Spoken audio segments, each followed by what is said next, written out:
Good afternoon, everybody. This is the first meeting of the Legislative Joint Committee on Judicial Retention for the 2021 legislative session. The committee has not yet, since this being the first meeting of the committee has not yet elected its officers. Historical practice has been that the chair position on the retention committee has rotated between the House and the Senate with each biennium. For example, that means that if one biennium the chair is a senator, then the next biennium the chair would be a House member. And that is in fact exactly what the position that you are in right now. In other words, last biennium, the chair of the retention committee was Senator Nitka. And if you chose to follow that same historical practice, which is entirely up to the committee, it's not a legal or constitutional requirement, but just a matter of historical tradition.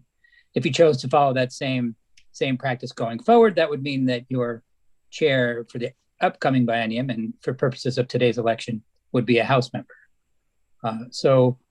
I open the floor to discussion to whether you wanted to continue with that tradition. And if so, at any point, I could certainly call the question of the election of a chair. Senator Benning. So, Eric, not having been lobbied by anybody at this point, my understanding coming in was that the position should shift over to a House member.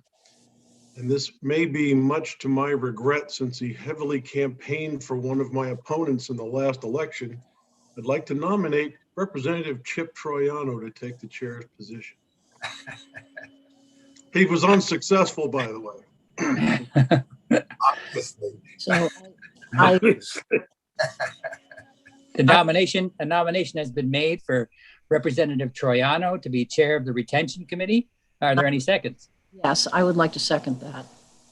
The nomination has been made by Senator Benning, seconded by Senator Nitka. Is there any discussion? Well, I would just say, as a House member, that you senators beat me to it. But yeah, excellent choice, and thanks, Chip, for serving as our vice chair last year. Thank you. Are there any further discussion or any further nominations?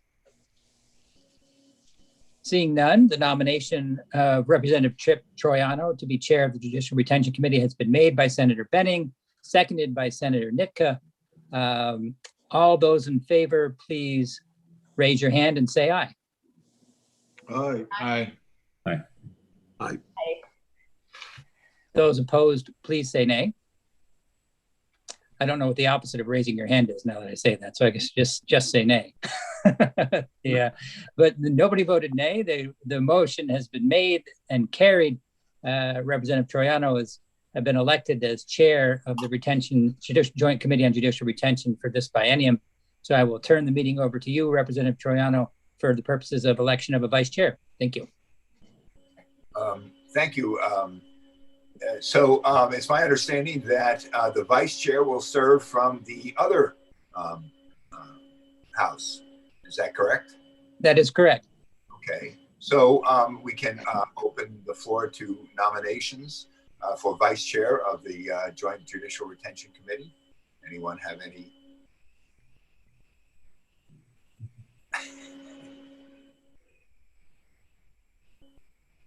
Senator Benning.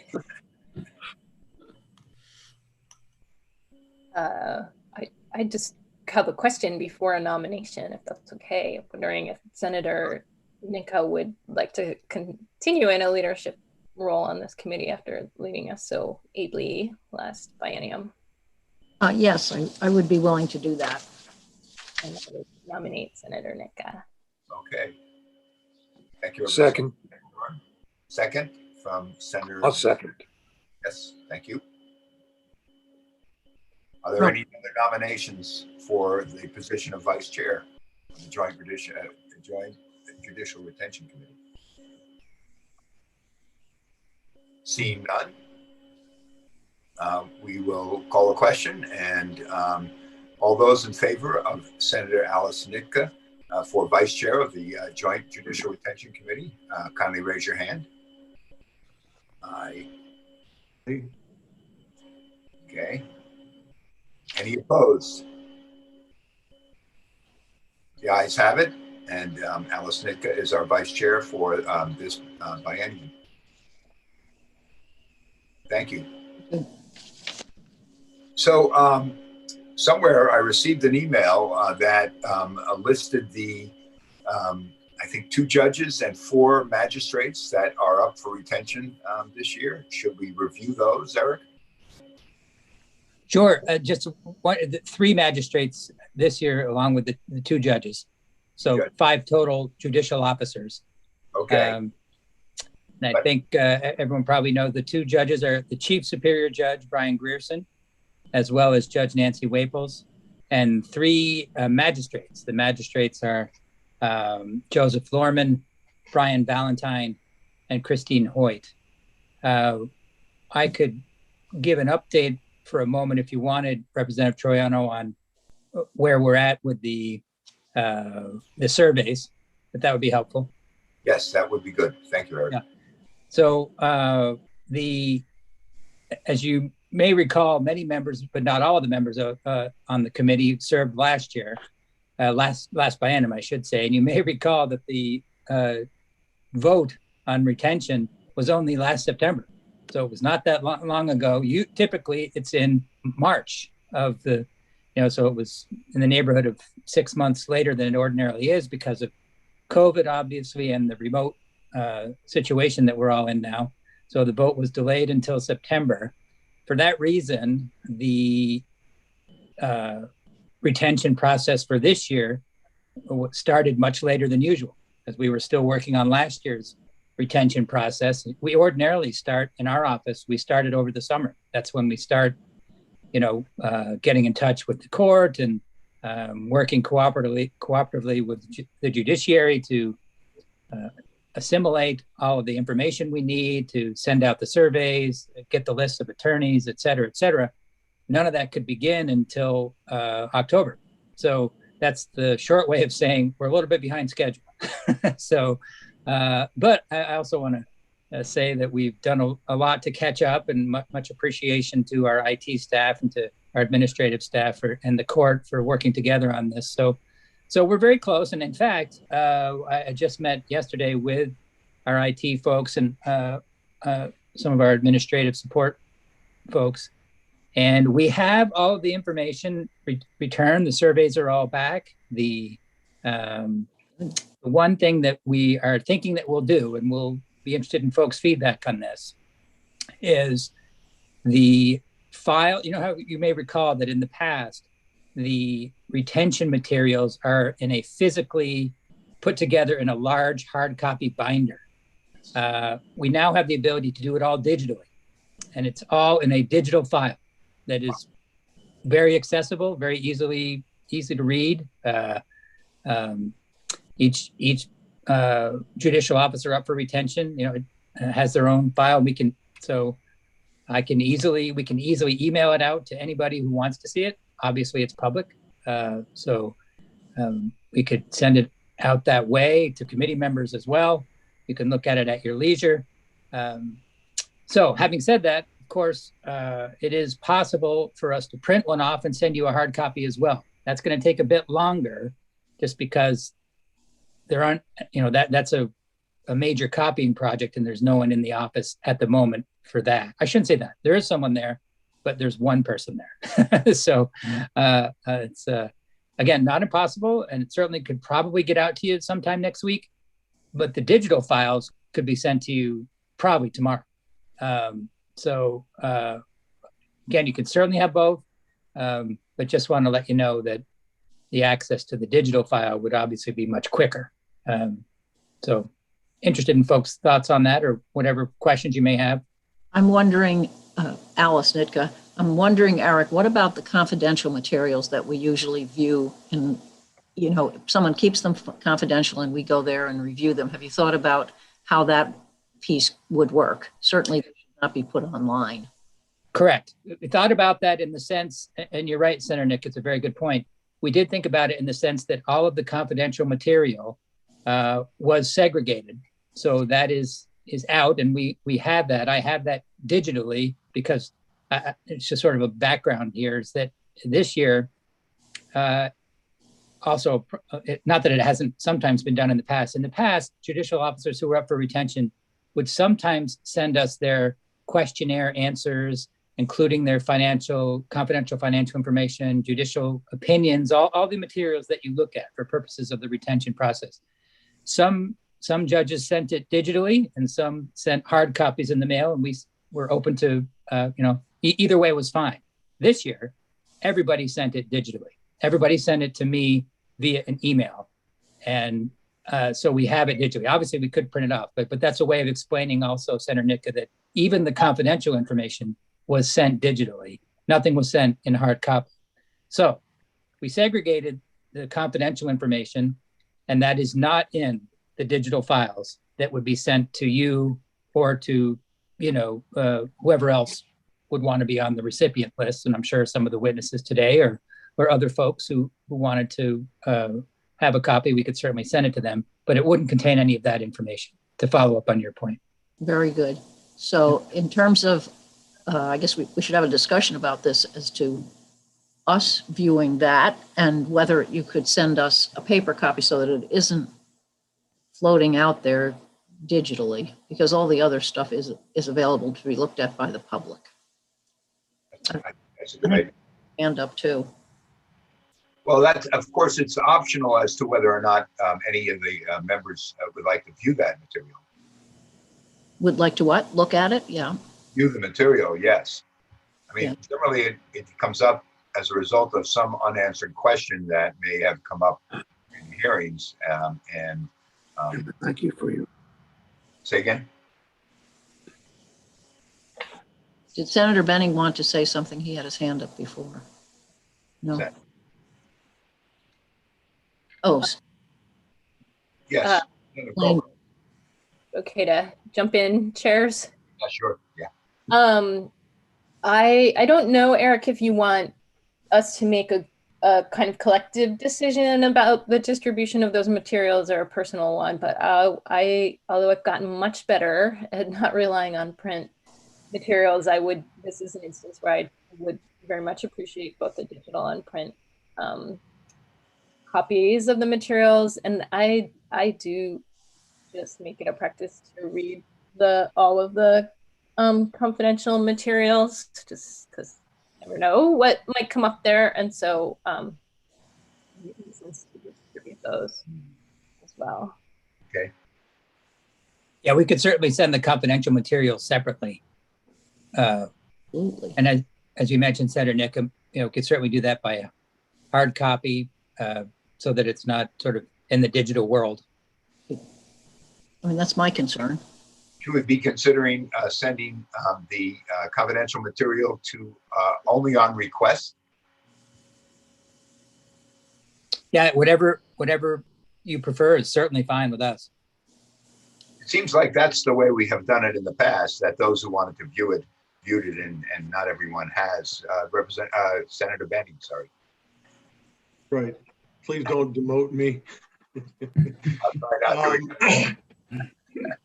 I am just a little bit leery about us making this decision. Usually when we were reviewing that confidential material, we would have to go into Legislative Counsel office, review it, and then it would be placed right back into the file. We have Bob Paolini on the screen right now. I'd like to hear from the lobbyist for the judges what the position would be about sending confidential material to each of us individually, because technically it then becomes part of the public domain, I believe. You may be right, Senator. I hadn't thought about that. I was certainly willing to accept them in writing. I haven't talked to folks about whether it really is part of the public domain. I understand the historical practice and appreciated it, but I'm not sure how we deal with it under these circumstances. I would just suggest then that for the moment, until we get an answer to that question, I would not want these documents to become part of a FOIA request where we are all asked to preserve our information that could technically possibly be released somewhere down the road if there was some kind of litigation that were flowing from this. So I think we need to get an answer very specific about whether we are entitled to keep these documents confidential and what might happen to us if we didn't for whatever reason. Senator Hardy, you have some input on this. Thank you, Mr. Chair. I guess I would defer to our legal counsel, who's Eric, as to his opinion on this, and rather than the lobbyist. But I also think that I'm not sure what the difference is between in terms of from the legal perspective that you brought up, Senator Benning, about the process we had in the State House versus mailing it to us at home. You know, before somebody could have potentially FOIA'd it, if indeed it is. But I think there may be a provision somewhere in the rules or the statutes about this confidential information. And just to follow up on what Representative Colburn said, I'd prefer to have the digital files. So maybe you could send us an email and we can reply to whether we would prefer digital or print, so that you don't end up printing stuff that you don't need to print. Because yeah, I don't want to create more work for you than you need to, but obviously want to have everyone have it in the form that makes sense for them. But Ruth, I want to clarify. I am not looking for solely Bob Paolini to tell us what we should do. I think we should have the opinion of both our legislative counsel as well as any potential flack from the judges themselves. They submitted these documents with an understanding that they would be held in a confidential location. The traditional confidential location was a secured filing cabinet within legislative counsel.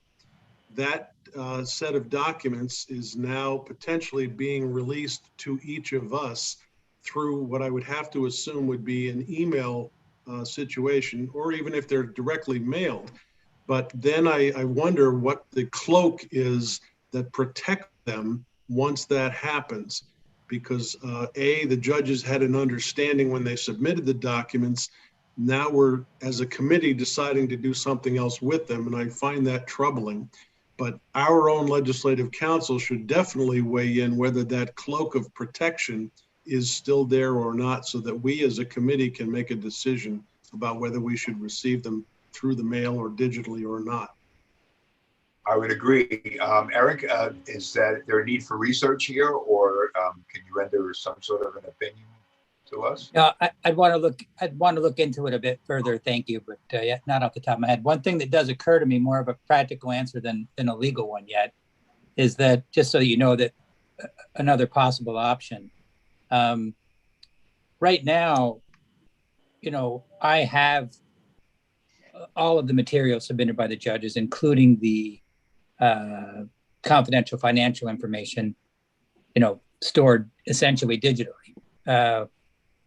And I know from discussions with our IT folks this week about other options for how you might view the retention materials generally, that you could have them, again, segregated from the rest of the materials and stored in a separate place, essentially locked down, and you would only be able to access them if we sent you an email saying you could access this. And not only that, it's also interesting that you can't forward the email to anyone else.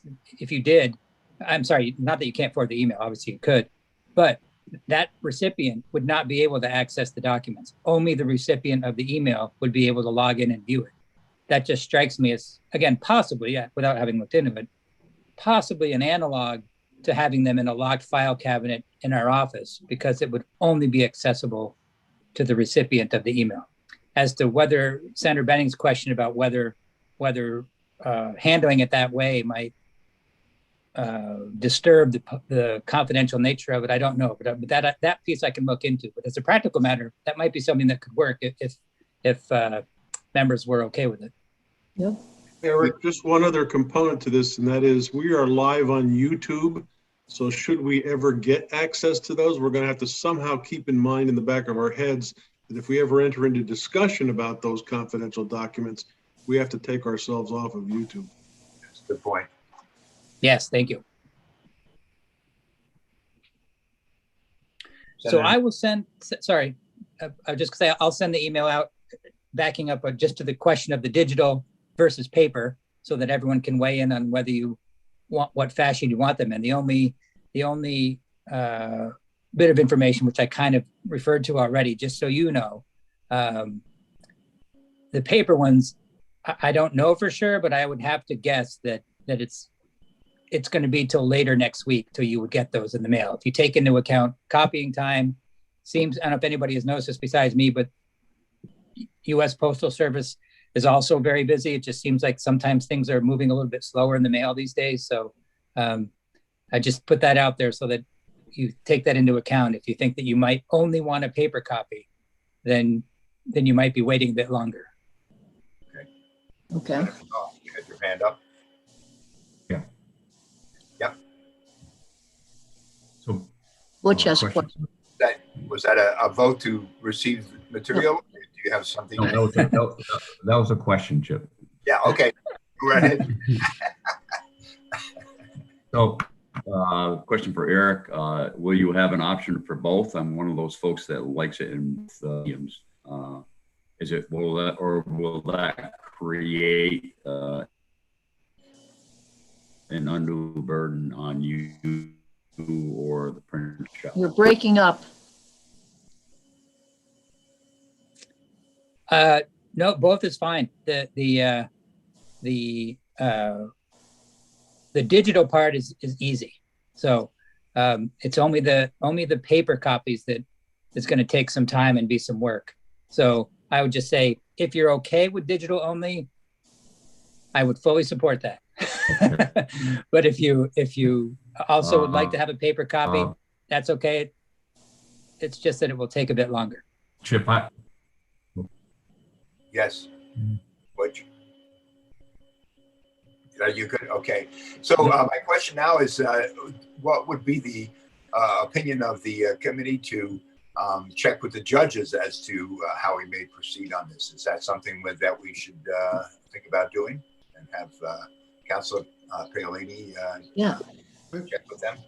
I'm happy to do that. I think that they have to have full information as to what we're doing. Yes, Sure. I would agree. Yep. So is that a consensus of the opinion that of the committee that we should follow up and have Bob Paolini check with the judges as to how what they think or how they think the best way to proceed on this? We might not think we, do what they suggest, but we need to. Right. Okay. I just thought of that. Yes, I agree. Yes. I think if we're handling somebody else's confidential material, they should have the right and the power to decide if we're doing it right. It's it's not ours, it's theirs. Okay, that's my thing. Senator Hardy.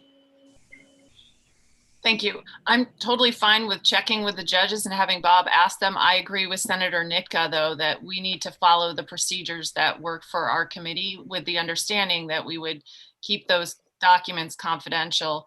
I think Eric's technical solution is a really good one. Password protected documents online are a very common thing, especially now. So I think that is a great solution, but go ahead and check with them, but we need to do the work of our committee.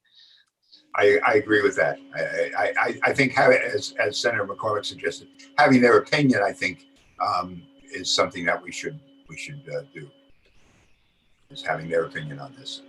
So I realize that I should have done this early on, but I'd like to introduce Representative Will Knott and our new members, and Representative Butch Shaw, who everyone I'm sure knows, and welcome to this committee. Thank you.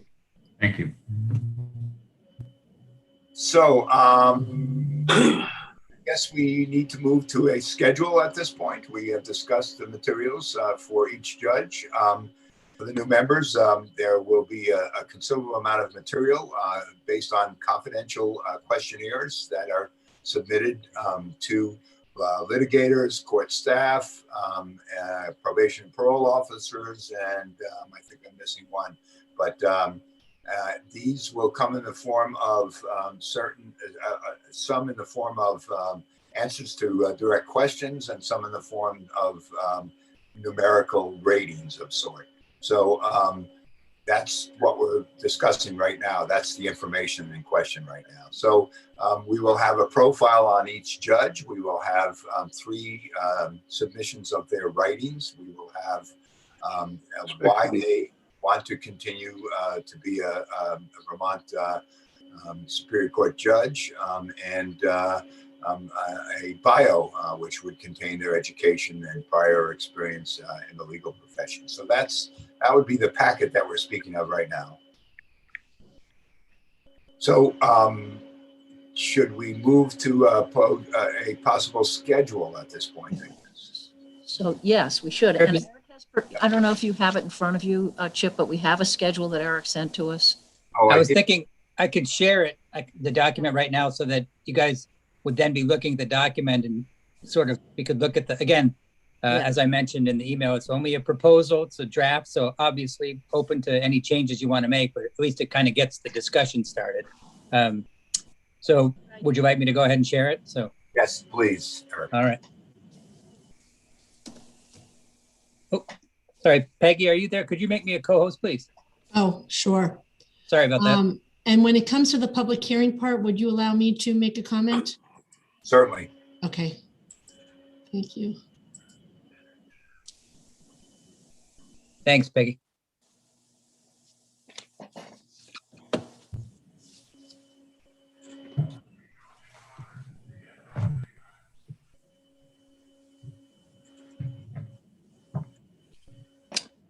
All right, can everybody see my screen?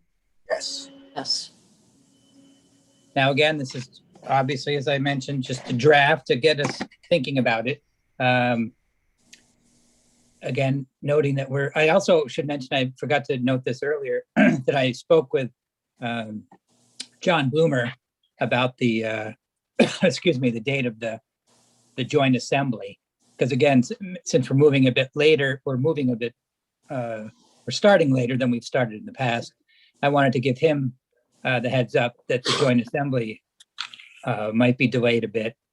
And remember last year, there was a lengthy discussion about when the joint assembly could take place, given the fact that the judges' terms go through April 1st, and we came down with the conclusion that as long as it happened within the calendar year, that was fine. But just to be on the safe side, that John's goal was to have the joint assembly before April 1st. So the draft schedule that I mocked up here had the joint assembly on March 25th, which is again a couple of weeks later than usual, but all things considered, not too bad, I thought. So again, also you'll see that I see that I have a notation of room 11 in there for the public hearing. That's probably not going to happen. So that's 11. And I'm not sure about how that would happen anyway, a public hearing. I just put that in there because it's been a traditional part of the committee's hearing from members of the public and any other interested parties who want to give their feedback about judges during the retention process. So obviously wanted to keep it in one form or another, but that's something probably to talk about. But I put all 5 judicial officers, the 2 judges and the 3 magistrates, in on one day for the first committee meeting. And I checked back that 5 is not unusual to have 5 in one, because you may recall sometimes there's 8, 9, 10, 12, even close to 15 judges in a given year. This year, kind of nice, given that we're operating remotely, that there's only 5 that are up for retention on this 6-year rotation period.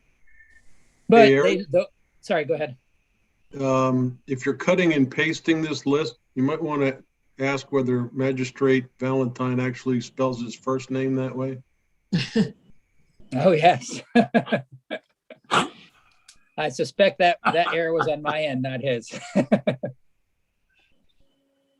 Thank you, Senator Benning. Good catch. He might prefer it that way, actually. I don't know for sure. Right. But yeah, those initial meetings typically take I just roughly each judge probably goes for about 30 to 45 minutes. Sometimes it can be an hour if there's something that comes up, but that's unusual. Usually a half an hour to 45 minutes. So if you start at 4:30, you could be done by 7:30, 8-ish, which is actually, that's about normal for that first hearing when you have it in person at the State House. Okay to me. That looks good. I mean, it might be a little bit easier in that it would be online and therefore judges wouldn't have to change their court schedule in order to get to Montpelier. So. Yeah, that's a very good point, right? Work a little better, yeah. Yep. 4:30 we would start. Okay. Does that time work for everyone? Yes. 4:30. Okay. Works for me. All right. Then the public hearing the next night. 7 o'clock. So, can I comment on the public hearing? Yes, please do, Peggy. So I'm not saying it's impossible, and if you guys are bent on doing it, of course we can do it. But just to let you know, it is not an easy task to do a public hearing remotely. It takes 4 other staff to do it. You need to do a whole other Zoom platform. It's just not an easy thing to do. Again, of course, we'll do it if you guys feel strongly, but if there's any other option other than doing a public hearing, I think that would be great. And how about the notice as well? The public notice? Yeah, they put that on the paper. Yeah, we've only done maybe 2 public hearings. Yeah. So that's another consideration of the date that needs to. Yes. Yeah. Eric, do we have a statutory mandate for a public hearing on these? That is a good question. I think the answer is no. So but I'll double check that. Okay. So any discussion on public hearing? I'm trying to raise my hand. I don't know if you can see. Oh, no, I don't have control here. Yes, Celine. It can be hard. I think the public hearing is really important. I think we saw that last biennium as some really important information came forward in that context. And I do understand that it's an additional burden for staff, but I think asking folks to come to a public hearing in person at this moment in our state is just really not right. And we got to figure out how to make it work in a virtual space. And I know we did a number of public hearings, the House Judiciary Committee over the summer, that I would like tons of public input on police reform that did go really well and really smoothly. And I really apologize for the additional burden on staff, but I don't see any other right way to proceed with this personally. No worries. We can do it if you guys decide on that. Mr. Chairman, McCormick here, may I speak? I think we will probably, if we have to do a public hearing, to be fair to all concerned, I think that we'll simply have to prevail upon staff with apologies. But I'm wondering if there's not some other way to do this. When we publicize a public hearing, could we not publicly invite comment and have people make appointments to speak to us, because those public hearings were very intense and went fairly long, but there actually were not all that many witnesses. There were people who came with a story to tell, and we gave them the attention and time that they needed. But I think if we could publicly invite the public for comment, and then we would schedule them as witnesses, basically, the way a committee hearing does. All right. I was sort of thinking around along the same lines. Eric, do you have any input on that? I really don't. Sorry, that's not my area of expertise. That's okay. Mr. Chair, this is Senator Hardy. I know you can't see everyone, so I agree with Representative Colburn that it's really important that we have some way to have public comment and a public forum of some sort, whether or not we do it as witnesses like Senator McCormick suggested, or a public forum like the appropriations committees just did one on the budget. And I'm sure Peggy knows about how that worked, but it was really a scheduled time that you had to come in, and you had 2 minutes, I believe, to do it. So it wouldn't drag on indefinitely. We could have it time limited. But I agree, especially because we're remote and things are charged, et cetera, having a public hearing of some sort is really important. Yeah, if we could figure out a way to invite the public, but just do it as a committee meeting, I could handle that by myself. So that would be ideal if we could do something like that, but I agree with you. Representative Colburn, it is obviously really important that you get public input. So if we could figure out, that's something I could talk to Mike Ferrant about, if you guys want, because he's the one that's been handling the public hearing so far. If that was factory, though, you guys have to decide whether I that think would work for you guys. I think checking with Mike would be a good idea, Peggy.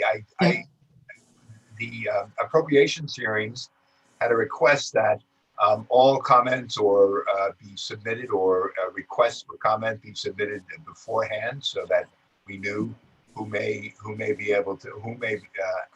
want to come and be heard. I think a possible time limit, as Senator Hardy suggested, might be something that we could do to accommodate this as well. So any other opinions or notions as to how we... Nitka, I just have a thought.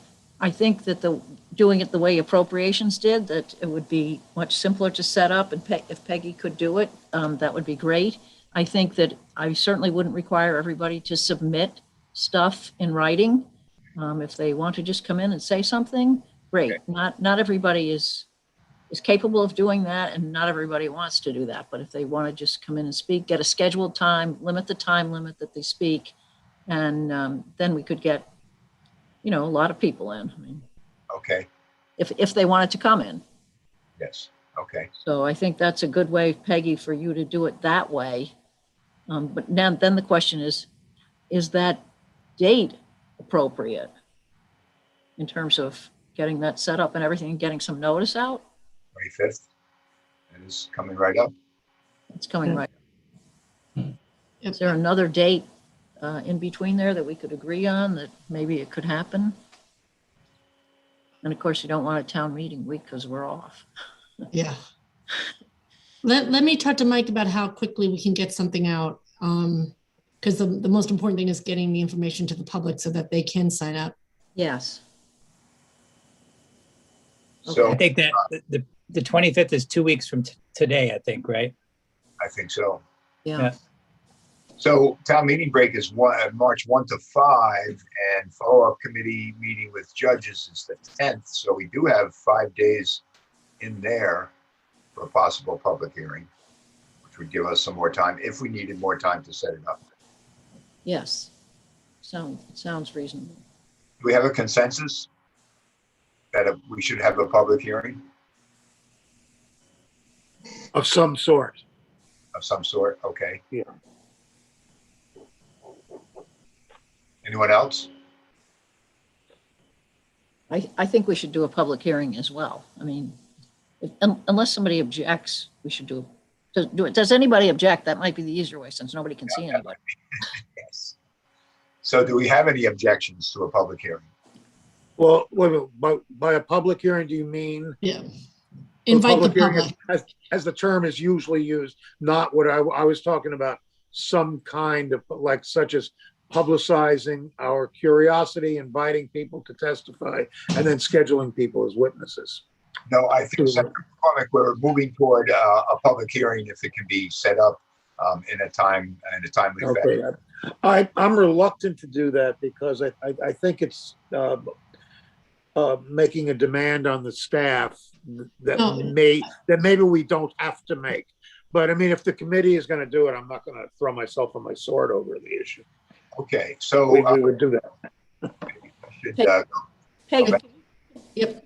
Peggy, just weigh in there and So Yeah. I want to make sure that I understand. So I guess I thought I was going to talk to Mike about the possibility of informing the public so that anyone who wanted to testify could come and testify on the 24th. I could handle that on my own. And we would just set up witnesses. not the 24th. That's the day we're having our. I'm sorry, the 25th. So more like you said, a regular meeting, but inviting the public to participate. Okay, that's correct, but I think we want to push the date out. Let's pick a date out there later that's going to push everything out a little. Well, we have that. We probably won't have a second meeting with the judges, so we could push it out toward that week, after town meeting week, even if you had to. So we're back Senator Hardy wants to weigh in there. on the 8th. Yes, Senator Hardy. Thank you, Senator Nika. I think having the witness thing like Peggy suggested makes sense as long as we're putting it out there to publicly, like we would inform about a public hearing. And then also inviting people to submit written testimony. I agree with Senator Nika, not everybody wants to write something, but also not everybody wants to say something. So as long as everybody knows there are multiple options and that we will see or hear whatever they submit, I think that's very important. And that apologies for the burden on the staff, but I think this is important for our work. No, and I can handle that on my own, so that's not a big deal at all. Okay, Celine, did you have something you wanted to contribute? Oh, no, I think if I have a hand up, it's a legacy hand, but I like to going. Okay, so I propose that we have a sort of a hybrid, that we would have a public hearing with the ability for anyone who wished to appear to submit questions or comments in writing. So is there anyone on this committee that would object to that sort of a public hearing? Or I think we don't want to, it is a little bit different than a public hearing typically. Yes. But I will talk to Mike about wording and I'll reach out to you. Okay. And Eric. So hearing no objections, we will rely on Peggy to get back to us with her opinion after consulting with Mike as to how much of a burden it may be to put this on. So looking at my calendar, we return on March 8th from town meeting break, and that gives us the week of the 8th to the 12th. That is a possibility other than the 25th, which is coming on fairly soon. So do we have any suggestions of when it would have Wednesday the 10th be a suitable date for this hearing? I'm okay with it. Who said that? Who's that? Somebody else. Alice? I'm fine with it. Okay. Peggy, does that sound like a good Yep. date? Yep, that's fine. Gives you an extra 2 weeks. So Yeah. that's basically a month to get it out. Anyone else have a problem with that? Just to clarify, Wednesday, March 10th is what you're talking about for the public comments or whatever?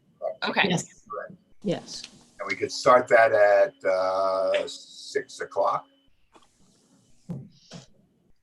Yes. Maybe. No. Thank you. Yes, I think that's good timing for working folks. That is good timing, you say?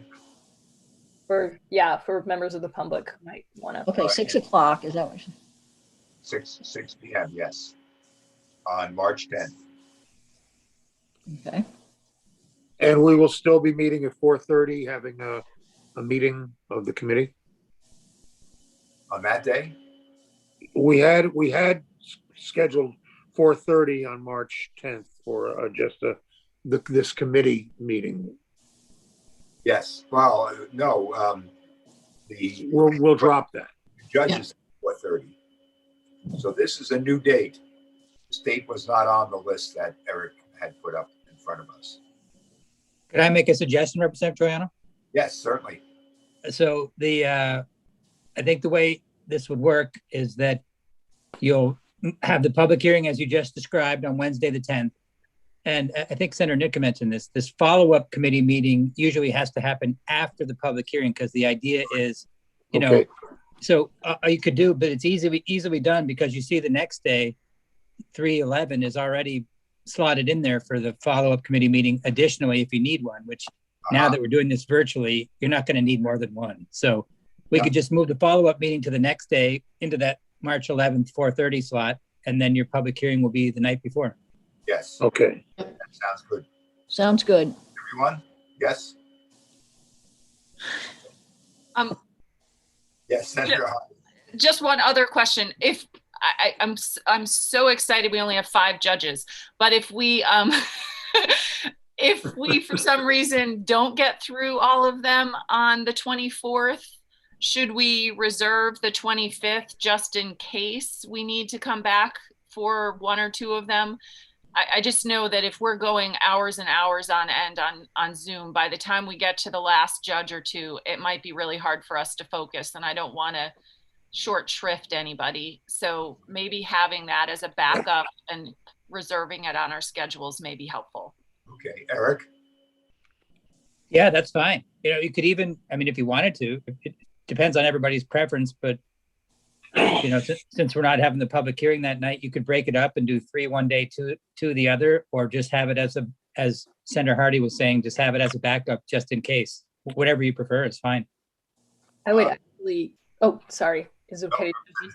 I would love to break it up into 3 and 2. I just think we'll be, You know, they're more attentive and thoughtful in our conversations that way. I don't think there's, you never know, but I don't think there's a lot of controversy on, you never know. Never mind what I said. Even controversy aside, just the ability to be thoughtful and really engage judges. It does. These are deep conversations, is what I found, and should be, and it does get harder over time. So the suggestion then is to, on Thursday, the 20th, do the second half, in other words, do all the magistrates on one night, and that would be on the 25th at 4:30. Sure. Is that what we're hoping? Yeah, that would work. That's what the proposal is. Are there any objections to that? We've got to speed up here because we've got to be on the floor. Yeah. Oh, right. Yeah. Okay. Go. All right, so it'll be the magistrates on the 25th and the 2 judges on the 24th, both starting at 4:30. Correct. Got it. Sounds good. Okay. Right. Then everything else kind of falls back in line. If we have in other words, after 3/11, when we do the judges, follow up with them if it's needed. Hopefully we'll be right back on schedule, except for introducing the joint resolution, deferring the joint assembly. So we don't have to move that though. That's fine where it is.